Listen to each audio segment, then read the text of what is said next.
You're listening to another episode of Perfectly Imperfect. This is Dr. Carrie Houssock. I'm the owner of JEV Plastic Surgery. And this is Alina Parker. I'm one of the nurses that works here. Okay, so Dr. Houssock, what is the A for?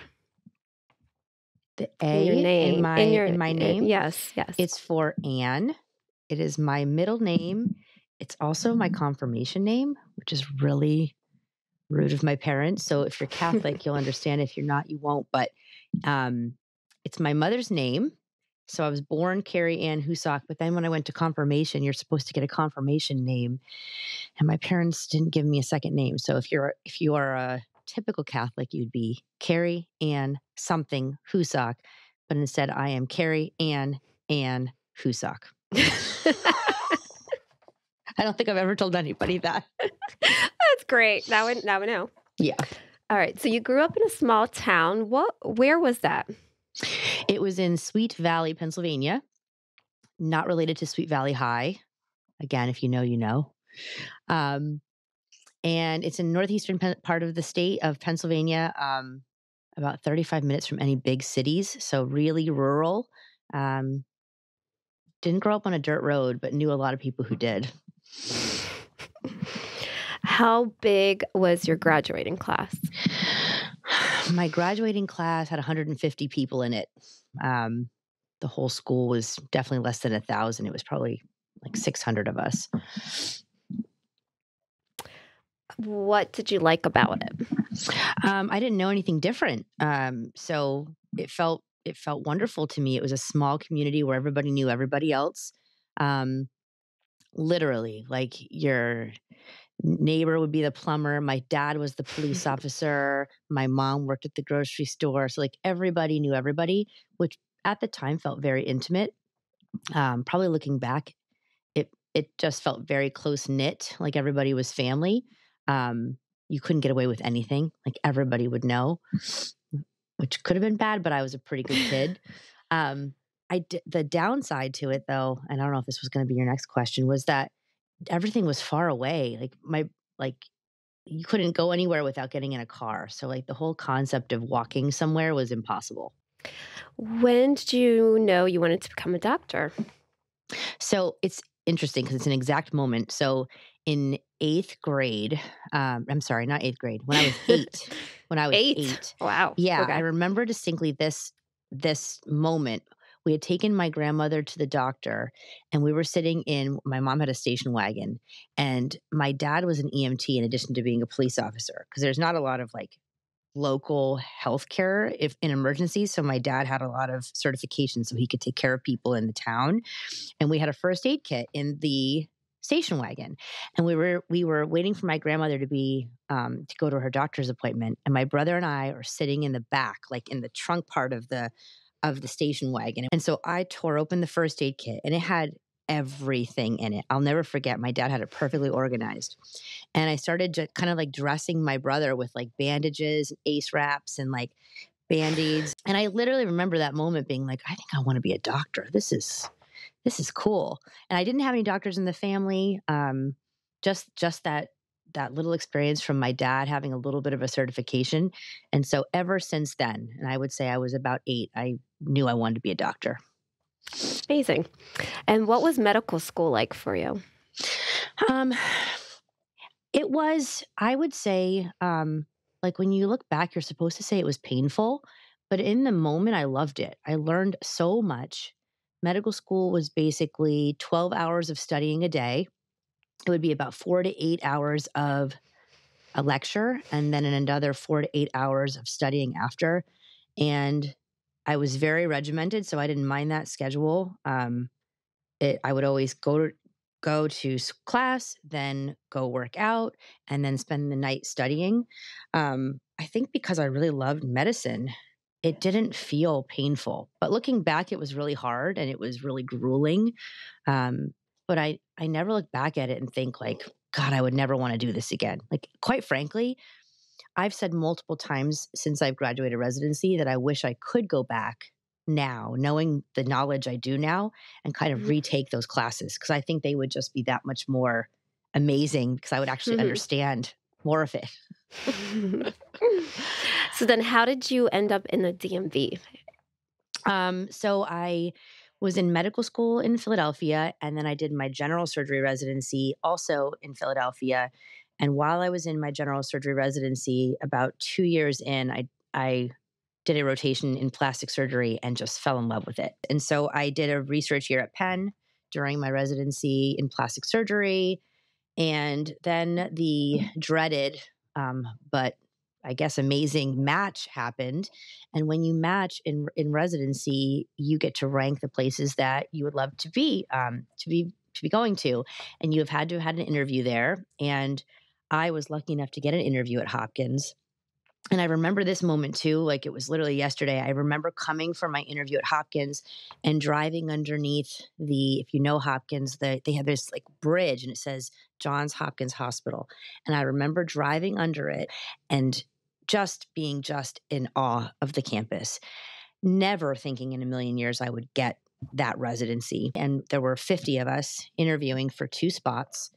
And out of those 50, there were 2 women. So it was 48 men, 2 females. And we were all in this big, huge auditorium, and they make it so dramatic. And the chairman at the time said, I want you to all look around because 2 of you will be here.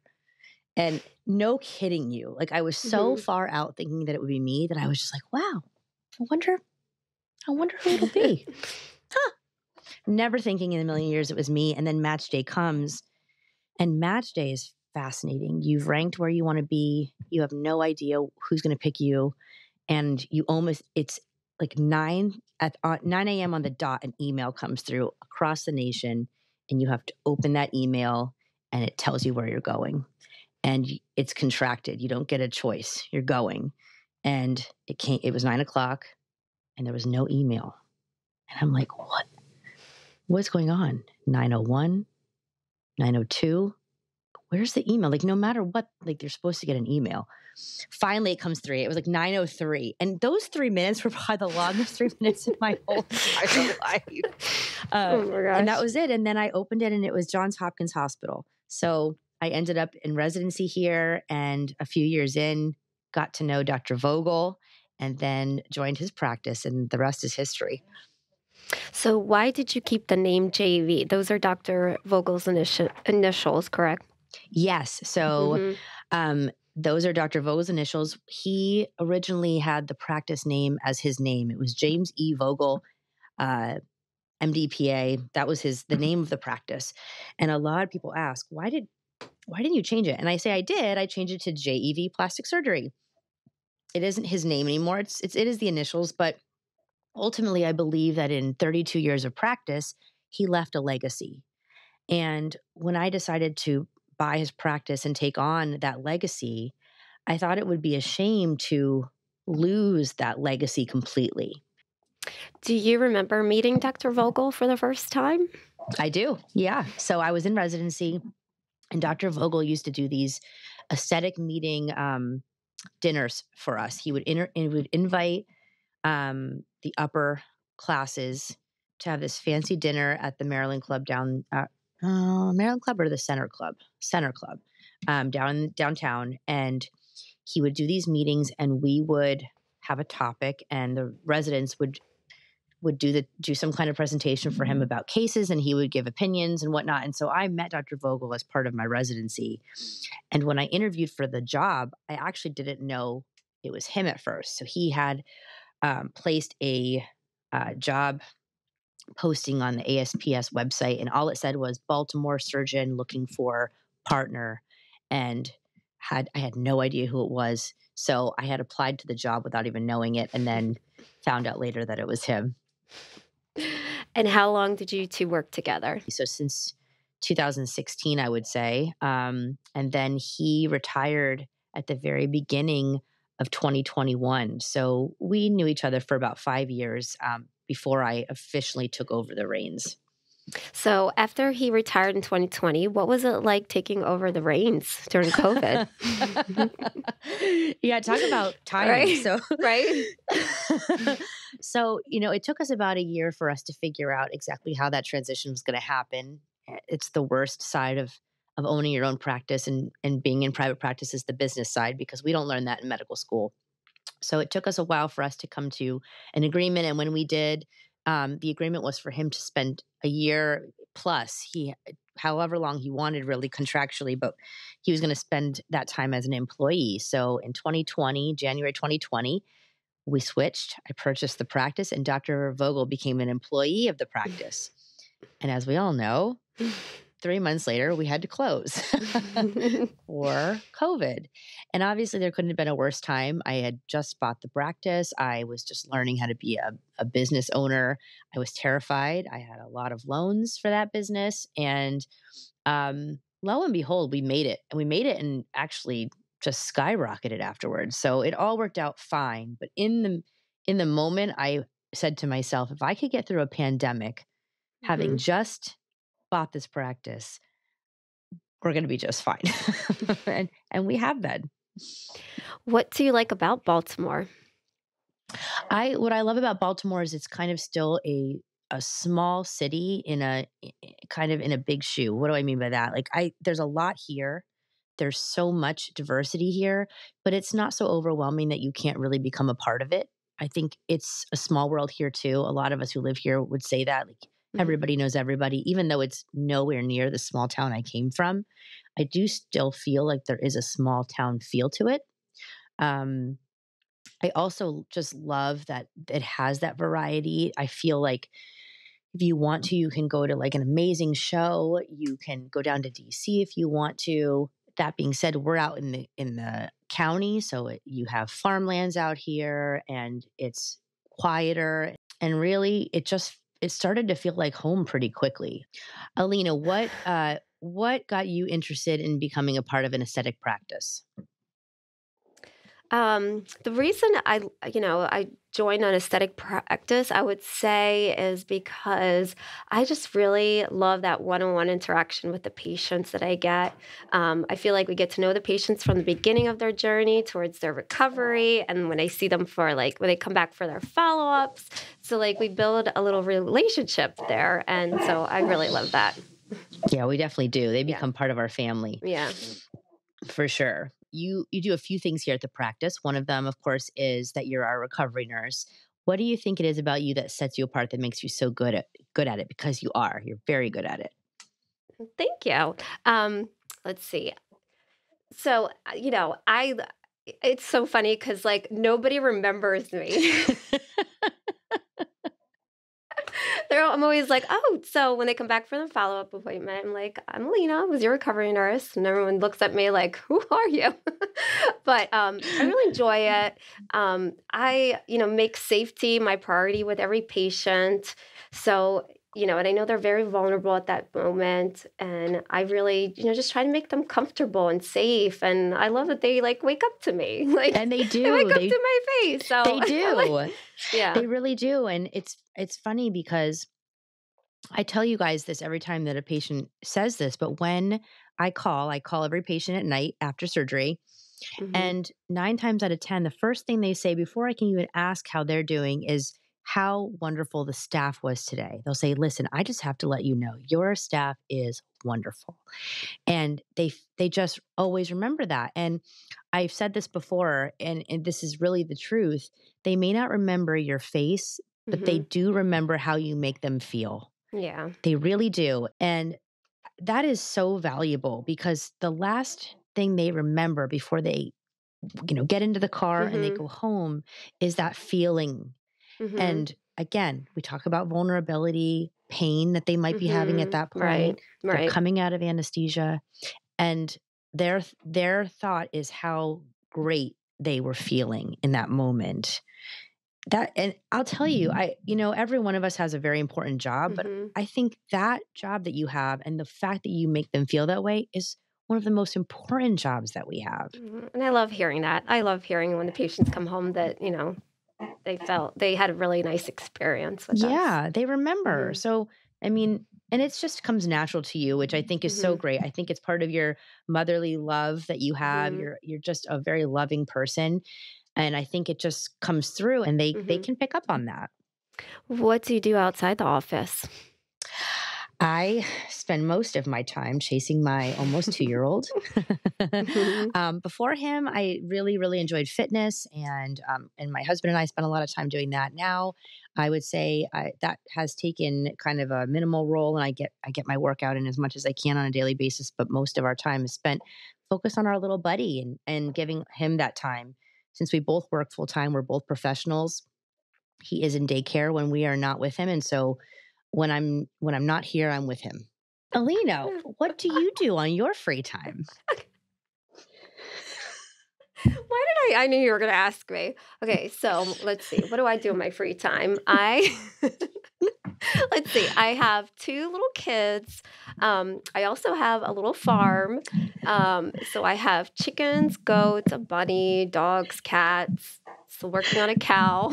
But yes, when I go home, I have a whole farm I have to tend to and take care of. And do this in the morning and evenings. Yeah. What do you think that has done as far as, bringing that into your life? Because you didn't always have that.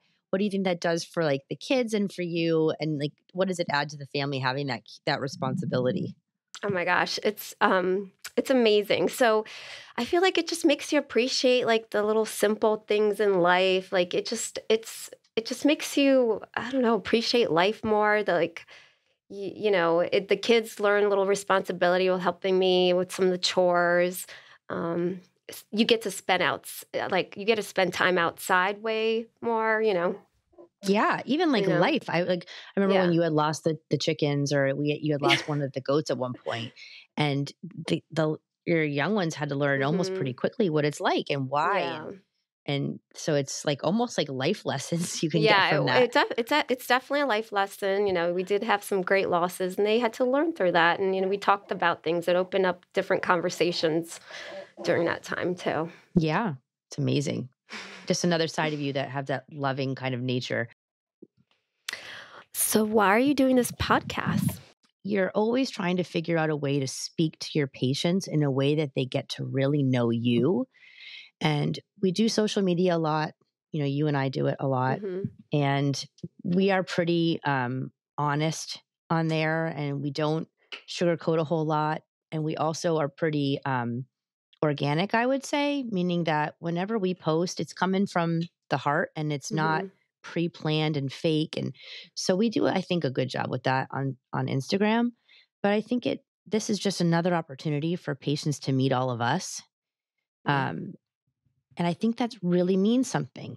When it comes to you specifically, there is no one that is more vulnerable than a patient after surgery. And you are there with them in their most vulnerable state. And how great is it if they almost feel like they already know you really well before they have to, get to that Hmm. point. I think that that's Yeah. great. Yeah. And if we could do that with every one of us, Hmm. how great will that be just for the patient's perspective? Why is the podcast titled Perfectly Imperfect?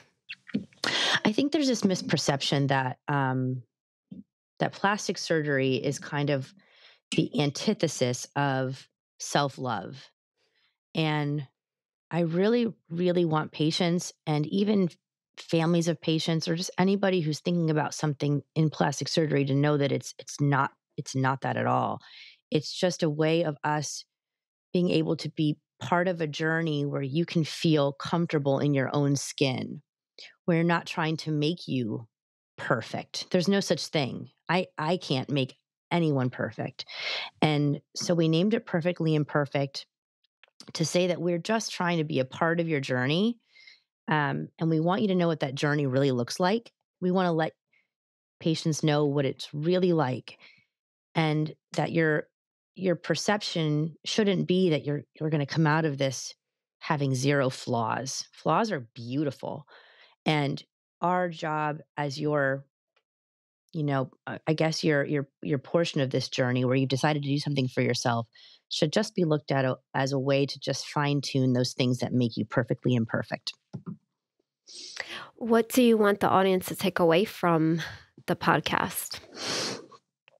I think it goes back to those couple of things. I want them to really get to know us as a Hmm. practice, and I want them to, along the way, get some very real and organic education, and be able to make choices for themselves that are well thought out. Where can we find this podcast? You're going to be able to find this wherever you can find your favorite podcast currently: YouTube, Spotify, Apple. There's also going to be a link to it on our website.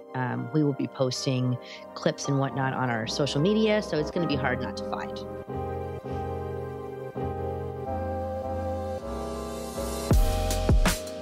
Perfectly Imperfect is the authentically human podcast navigating the realities of aesthetic medicine.